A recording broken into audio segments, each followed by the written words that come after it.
Attention, dans cette vidéo, je vais vous montrer comment on va installer un site WordPress en quelques minutes seulement. Ok? Et par la même occasion, je vais vous montrer comment on va avoir accès à 50% de réduction sur un service d'hébergement. Ok? Je vais être un peu speed parce que le but, c'est de vous montrer que c'est ultra simple et ultra rapide. Donc, allez, c'est parti. On prend notre navigateur, on tape window, wendo.com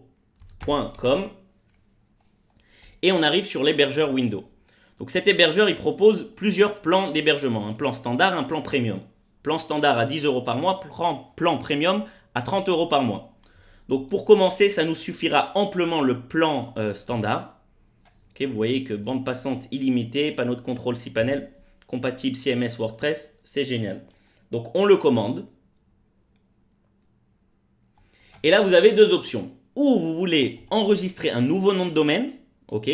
Donc dans mon cas à moi, ici par exemple, je vais mettre johncoder.com, ou je veux utiliser un sous-domaine de Windows. C'est-à-dire que mon URL, ça sera johncoder.compteweb.com. Ok. La deuxième option, un sous-domaine de Windows, c'est-à-dire le sous-domaine compteweb.com, est gratuit. Tandis que ici, vous devrez payer des frais supplémentaires pour acheter votre nom de domaine. Ok. Je crois que c'est l'équivalent de 15 euros à l'année, à peu près. Donc, moi, je vais enregistrer un nouveau nom de domaine. Je voulais depuis quelque temps acheter ce johncoder.com. C'est la bonne occasion, on y va. Donc, je vérifie d'abord qu'il est disponible, bien sûr. Voilà, félicitations, johncoder est disponible. .com est disponible. Ok, je l'ai pris en .com, vous pouvez le prendre en .net, .org, ce que vous voulez. Ensuite, j'appuie ici sur continuer. Voilà. Et là, il me parle du plan standard qu'on a pris. Donc, le plan standard, c'était 10 euros par mois. La tarification est annuelle, c'est-à-dire que vous payez un an d'avance. Ok. Donc, tarif 12 mois, 10 euros, ce qui fait 120 euros.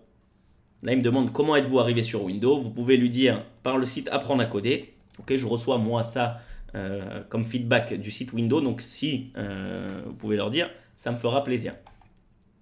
Ensuite, ici, on appuie sur continuer. Et là, dans notre panier, on a deux éléments. Le premier, c'est le plan standard, 120 euros annuel. Et le deuxième, c'est le nom de domaine johncoder.com à 15 euros. Ok, donc ça fait un total quand même de 135 euros. C'est pas donné. Donc, magie, je vous avais promis 50% de réduction sur le service d'hébergement. Donc, promo AAC, c'est le. Vous tapez comme coupon promo AAC, AAC comme apprendre à coder. Et je valide le code. Et la magie, au lieu de 135 euros, je suis à 75 euros. Ok, tout simplement que le 120 euros est devenu 60 euros, 50% de réduction. Et donc maintenant on est à 75 euros. Ok, donc on passe la commande. Alors là, où vous êtes déjà client chez Windows, ok, pour ceux qui ont suivi mon cours sur hébergement, nom de domaine et mettre un site en ligne, c'est possible que vous soyez déjà client chez Windows. Donc vous allez cliquer sur déjà enregistré. Vous allez tout simplement rajouter un service sur votre compte existant chez Windows. Sinon, en 2 secondes, vous remplissez ici tous vos coordonnées, prénom, nom, adresse, téléphone. Ok. Donc moi, je suis déjà client, donc je vais mettre déjà enregistré. Ça prend vraiment 2 secondes de créer un compte, n'ayez pas peur. Et là, bon, mon adresse mail, c'est john@apprendreacoder.com. Et mon mot de passe, il est ici, le voilà. Utiliser ce contact par défaut, j'ai lu et j'accepte les conditions, compléter commande. Donc là, voilà, je suis redirigé vers cette page et là, il me propose PayPal Subscribe, PayPal Checkout. Vous pouvez cliquer sur n'importe lequel de ces deux boutons. Je crois que ça fait la même chose d'ailleurs. Vérifier. D'ailleurs, en fait, voilà, là, je vous ai montré qu'est-ce que ça donne sur PayPal Checkout. Maintenant, je vais faire Subscribe pour voir s'il y a une différence. Bref, il n'y a pas vraiment de différence, mais en gros, vous pouvez payer directement avec votre compte PayPal. Donc, quand je dis votre compte PayPal, PayPal, il a la particularité que c'est que si vous n'avez pas de compte PayPal prédéfini, vous pouvez tout simplement rentrer votre numéro de carte bleue et ça marchera de la même manière.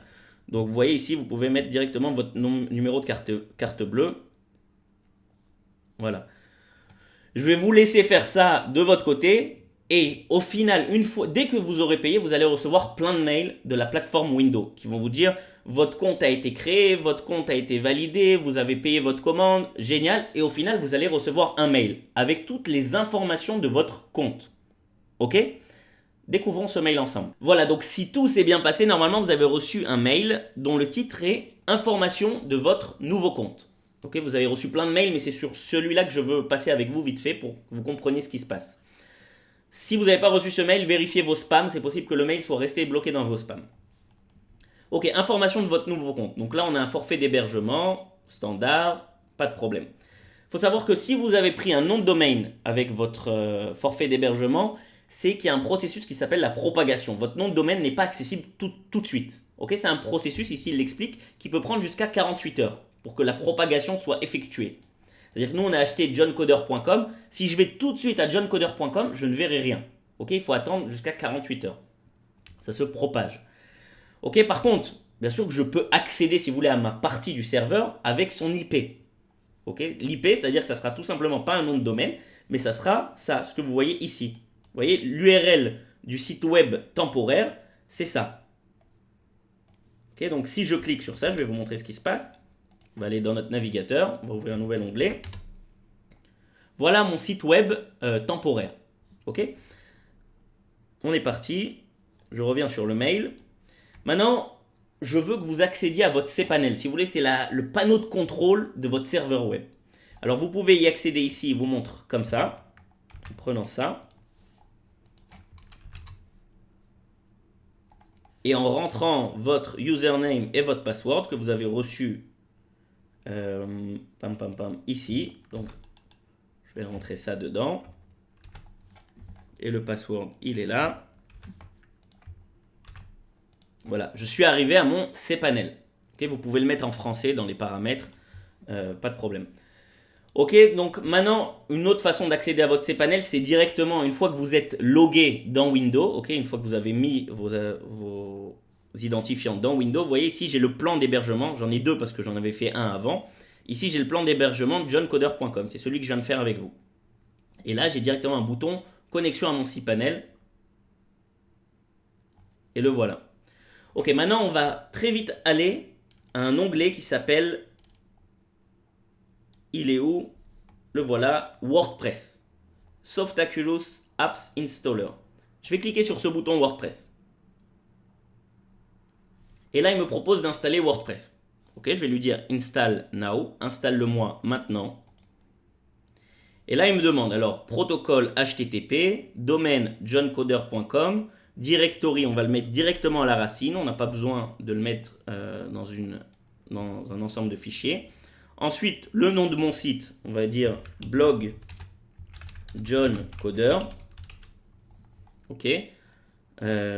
John vous enseigne le code. Voilà. Alors, là, vous allez, si vous voulez, vous allez être l'administrateur de votre site web. Donc, vous devez choisir un username et un password pour vous connecter à votre site WordPress. Pour l'instant, bien sûr, vous allez vous mettre des vrais mots de passe. Vous savez quoi, je vais mettre moi-même quand même un vrai mot de passe. Je vais reprendre. Bon, on va le laisser pour l'instant admin et password sur passe. Je vais le changer juste après. Ok. Et là, vous mettez votre adresse email. Donc moi, mon adresse email, c'est john@apprendreacoder.com. Et je choisis le langage de mon site WordPress. Donc si vous n'avez pas de problème avec l'anglais, vous choisissez anglais. Sinon, vous pouvez aller sur français, French. Ok. Et là, alors, option avancée. Ok, vous allez laisser ça comme ça. Et il vous demande de choisir le thème. Pour l'instant, on va passer cette étape. On ne va pas choisir de thème encore parce que je vais en parler plus tard dans d'autres sections. Et là, je vais juste appuyer sur Install. On installe. Voilà, donc là, il est en train, si vous voulez, d'installer tous les fichiers WordPress directement sur votre serveur web. En quelques clics. Vous avez vu qu'on a fait ça en quelques clics. C'est vraiment archi simple. Non, j'ai pas envie de tweeter ça. Mais par contre, je peux directement aller maintenant sur mon site. Donc maintenant, si je clique sur johncoder.com, j'aurai rien. Tout simplement, ah si, mon nom de domaine est déjà propagé. Ok, ça arrive des fois que le nom de domaine, la propagation soit ultra rapide. Ok, c'est possible que ça soit votre cas. Sinon, sachez que votre site, c'est ce que vous avez vu ici, l'URL temporaire de votre site. Si je clique ici, je vais avoir exactement la même page. Vous voyez? Ok, donc voilà, vous avez créé votre site WordPress et vous l'avez mis en ligne en quelques secondes. Dans les vidéos suivantes, je vais vous montrer comment on peut faire ça de manière manuelle pour comprendre tout ce qui se passe derrière. À vous de décider si vous voulez l'installer, si votre but c'est d'être le plus rapide possible ou d'essayer de comprendre ce qui se passe et de gérer un peu plus l'envers du décor. Voilà, à bientôt.